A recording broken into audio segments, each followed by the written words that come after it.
प्रार्थना अर्चना मात्रैव ब्रह्म मूलम। आनंद वचनामृतम 13वां खंड। आनंद सूत्रम में कहा गया है, प्रार्थना अर्चना मात्रैव ब्रह्म मूलम। ऐसा क्यों कहा गया है? प्रार्थना है कहीं किसी वस्तु के लिए परम पुरुष से अनुरोध उपरोध करना। हे परम पुरुष, तुम यह कर दो, तुम वह कर दो इत्यादि। मनुष्य तो इसी प्रकार की प्रार्थना करता है। कहा गया है यह ब्रह्म मूलम है। क्यों? तुम लोग तो जानते हो कि मनुष्य की बुद्धि नितांत सीमित है, नितांत दुर्बल है, और परम पुरुष हैं ज्ञान समुद्र। जीव उस ज्ञान समुद्र का एक अति क्षुद्र बिंदु मात्र है।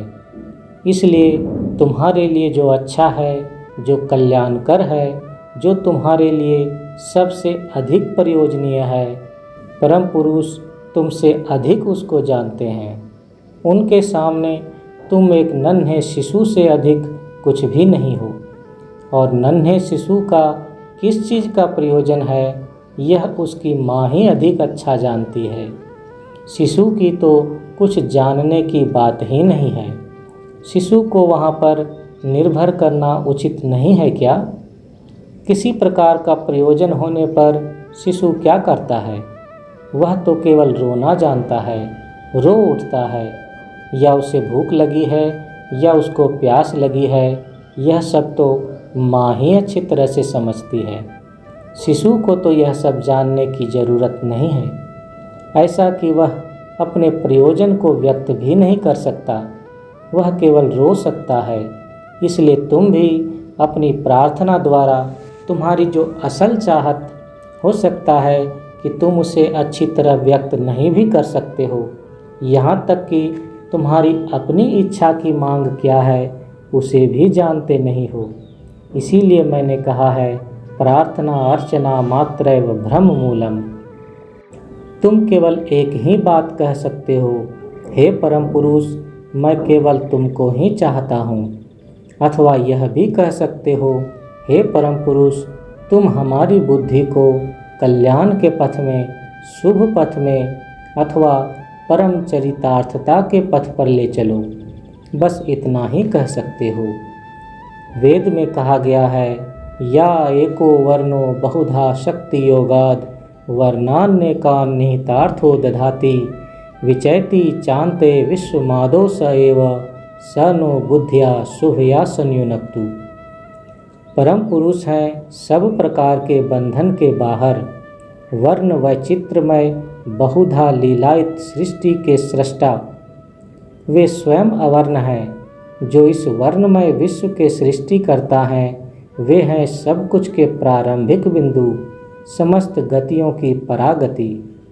ऐसे जो परम पुरुष हैं, वे हम लोगों की बुद्धि को, हम लोगों की शक्ति को कल्याण के पथ पर, मंगल के पथ पर परिचालित करें।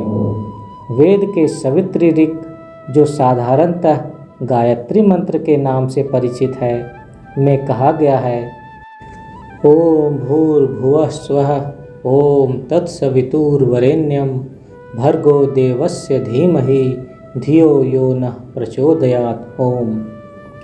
भूर्लोक, भुवरलोक, महरलोक, जनरलोक, तपरलोक, सत्यलोक के सृष्टिकर्ता, हे परम पुरुष, मैं तुम्हारी दिव्य ज्योति का ध्यान करता हूँ। क्यों करता हूँ?